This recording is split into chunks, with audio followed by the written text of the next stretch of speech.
Hi, everybody. I'm Brittany Lewis, a breaking news reporter here at Forbes. Joining me now is Shalom Lipner, Nonresident Senior Fellow at the Atlantic Council. Shalom, thank you so much for joining me. Good to be with you, Brittany. We're in a really critical time right now, and I want to talk about it and have your insight.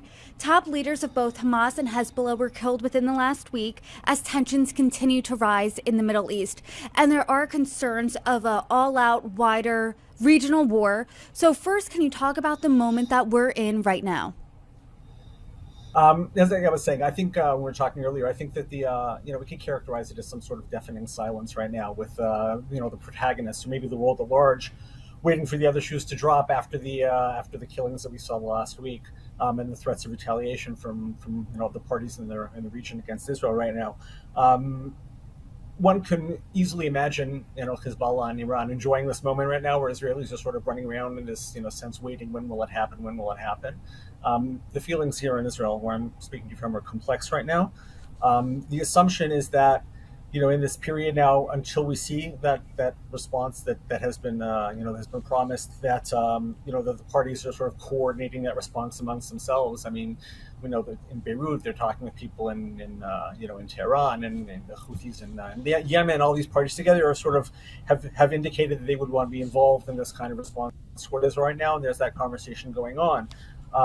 What we seems to have evolved is this conventional wisdom right now, where despite the fact that the parties will be looking to overwhelm Israel's defenses, that they may not, in fact, all attack simultaneously.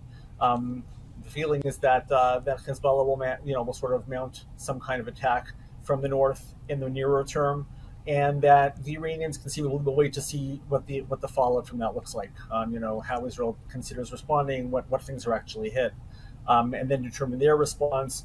Then of course that sets the domino in motion, and then the larger question looming is how will Israel respond to what's there, and that too remains to be seen, depending on what kind of damage those attacks when they actually pass. I think you bring up two really critical questions that the world is kind of waiting for. When will this response happen, and what will this response look like? Secretary of State Antony Blinken over the weekend reportedly said that Israel could expect a response within the next 24 to 48 hours. As we sit here, it's Thursday morning in the U.S., in New York. We have not seen a response as of now. So when do you think it will happen, and is there any indication of what that will look like? Well, it's already Thursday afternoon in Jerusalem, so it's all that much further along. Nobody seems to know that. Again, I think that the Iran and their proxies, I think, are reveling in the fact that Israelis and much of their allies are running around saying, "What will this look like? When will it happen?" Nobody really knows. People are watching these indications to see when something might be ramping up, and as you indicated, the Secretary of State and other people, we hear these repeated statements about could be the next 24 hours, could be the next 48 hours. Again, to echo something I said earlier, it seems that the Iranians are biding their time a little more than maybe they are at Hezbollah and Lebanon right now.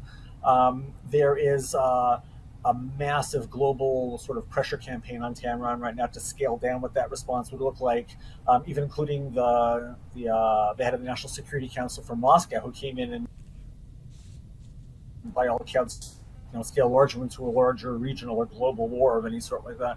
So, that's been taken into consideration. Certainly, it has not gone unnoticed that the U.S. military has, scaled its presence in the region, prepared to sort of push back against an attack, and who knows what, possibly could happen after that. So I think, people are watching that. Again, if Hezbollah does take, first or, in the next event that were to happen would be an attack out of Lebanon, then presumably all the parties would be watching to see what that looks like. You asked about, what would that look like?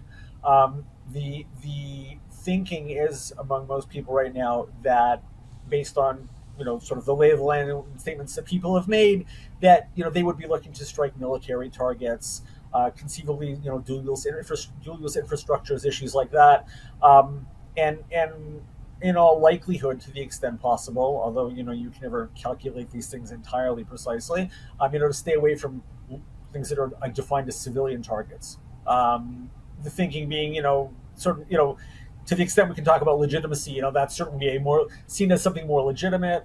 Also, again, if we're talking about Israeli retaliation, would look like in that event. I mean, it would be a different, different order of response if civilians were caught in the middle of a fire right now that way. Israel's really in a multi-front fight right now with Hezbollah in the north as well as Hamas in Gaza. What would a response do to both of these fights? And could this spiral out to a full-out Middle East war?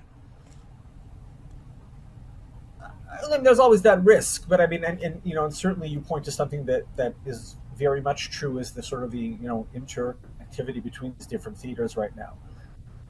If we're looking at Gaza right now, I think that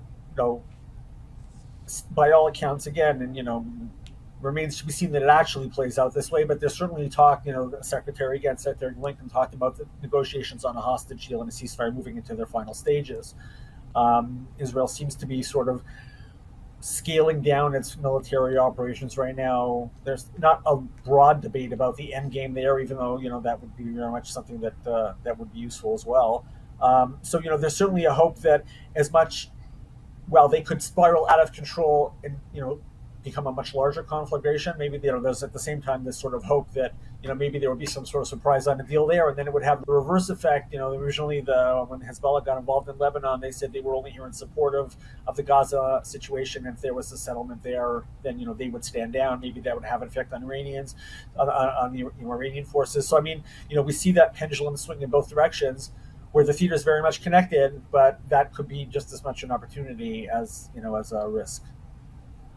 Hamas's top political leader was killed last week, and it was announced that Yahya Sinwar, who is the mastermind behind the October 7th attack, is going to take his place.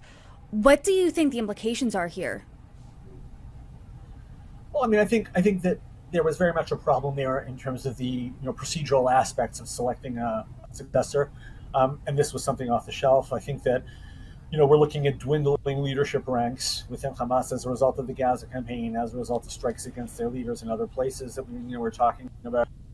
I think that his selection is sort of a bad housekeeping seal of approval, shall we say, for his approach. For I guess ultimately for October 7th, people signing off and saying, we get behind that right now. It represents a consolidation authority in his hands right now. On the practicalities of it, it's not clear necessarily that it would change, operationally, in the sense that we're not going to see him all of a sudden coming out of his, tunnels in Gaza, traveling around the world like the heads of the political bureau have done, to raise funds and to meet with other leaders. I mean, that's not about to happen. Chances are that will devolve to other people to do that kind of work. But the symbolism, of course, is strong, and and he will continue to have the loudest voice, I would say, in the Hamas choir in terms of which way this goes. Does it move towards a settlement? Does the fighting continue with Israel? Yesterday, we passed the 10-month mark from October 7th, from this war in Gaza. You're in Israel right now. Is there any indication as you sit there that ceasefire talks, a deal, a negotiation of some sort for the hostages to be released is anywhere in the upcoming close future? It's certainly something that the public is clamoring for. As people have talked about, as a moral imperative. Also, I think that as part of whatever healing process or however Israel chooses to find victory, resolving that issue will be part of that equation. There is obviously despair. 10 months in, it's been 2 steps forward, 1 step back, if not the other way. People are wondering if that can get across the finish line. I mean, there are plenty of spoilers on all sides here to make sure it doesn't happen. The politics of the players in the region are also very much affecting that situation. We see it go back and forth, in terms of the statements coming out of Washington and other places about who is responsible, who's not responsible, who's being constructive, who isn't being constructive, and that varies. And there are a lot of people at the table, so it's a large conversation. But it's hard to say. I mean, I think people are anxious; they'd like to see it closed up. But obviously, to rest on the precedent of these 10 months, it's hard necessarily to say that a solution is around the corner. I mean, it may be there, but whether or not the parties grab it in their hands and actually move it down across the finish line, another question, unfortunately. I want to read one statement coming out of Washington, and that's from the Vice President's National Security security advisor. He wrote this on social media. VP has been clear. She will always ensure Israel is able to defend itself against Iran and Iran-backed terrorist groups. She does not support an arms embargo on Israel. She will continue to work to protect civilians in Gaza and to uphold international humanitarian law. What do you make of that statement? Well, I mean, I think it's sort of an elucidation, another one of where the vice president stands on those issues. I think that she's been vocal about it before. I think that in that respect, it is representative of the administration's view that there is this ironclad commitment to support Israel. And that we've seen statements out of Washington repeatedly on the humanitarian side, making approaches to Israel to be able to continue respecting that. There is certainly a rhetorical statement, a rhetorical position out of Israel that's something to which, with which they comply, and many efforts have gone actually into doing that. Some more successful, some less. Israel's always made the argument that it's done its best under these circumstances to comply with the letter of the law, certainly the spirit. I think that more than anything else, people in Israel will certainly be focusing on, and that statement I think was issued against the backdrop of something happened on the campaign trail yesterday, where questions were raised about whether or not an embargo would be something that she would entertain. And I think hopefully not only will that put that to rest, but hopefully that is in fact the position that she will adopt moving forward. Escalating tensions in the Middle East has been part of an international dialogue. Do you think there's anything missing from the national and international conversation? It's hard to say. I mean, in the sense that I think everybody's involved and all the positions are actually on the table. So, I mean, I think, you do need the resolve of the parties to be able to get across this finish line. With Gaza in a position to conceivably wind down, hopefully, that could be something that could be strengthened. The hostages could be returned. The administration has been very adamant about how it would like to see the sequencing on this thing. A deal with the hostages and a ceasefire would sort of create quiet in Lebanon and then Iran. Hopefully, advance the normalization agenda. That would be something that at least that based on statements we've heard coming out of Jerusalem, that would certainly be something that people in Israel would get behind as well. So I think that might be the direction things would move in if everybody were to get on that train. You said at the top of the conversation that there's this deafening silence. Israel's waiting for this other shoe to drop. Between now and that response, what are you looking out for next?